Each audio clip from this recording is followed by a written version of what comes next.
Idiniin ng state witness na si Sally Santos si dating Bulacan 1st District Assistant District Engineer Bryce Hernandez na nakakuha ng parte sa pondo ng infrastructure project sa Bulacan. Ayon kay Santos na may-ari ng Sims Construction sa 42 infrastructure projects na hinawakan nila mula 2024, nasa 1.7 billion pesos umano ang napunta kay Bryce Hernandez, habang 80 million pesos ang kanyang naging parte bilang royalty fee. Dagdag pa dito, pinakamalaking nilabas niyang pera sa land bank ay 400 million pesos na inabot lamang na 5 oras bago maidiretso kay Hernandez. Sa naging kabuuan ng cross-examination, tanging si Hernandez lang umano ang kanyang nakakatransaksyon at itinangging nagkaroon siya ng ugnayan sa iba pang akusado gaya ni dating Senador Ramon Bong Revilla Jr. The witness categorically and clearly stated when asked by the court if she had ever dealings with former Senator Bong Revilla, and she categorically, clearly and expressly stated na wala. Samantala, pinansin ng korte ang kredibilidad ni Santos bilang state witness.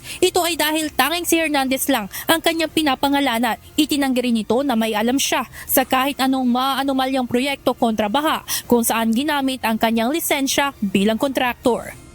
Isa ang umano'y ghost flood control project sa Pandi, Bulacan na nagkakahalaga ng 92.8 million pesos sa kinontrata ng Sims Construction. Evan Alvarez, UNTV News and Rescue. Diyos ang aming sandigan, serbisyo publiko ang aming pinakahalagahan.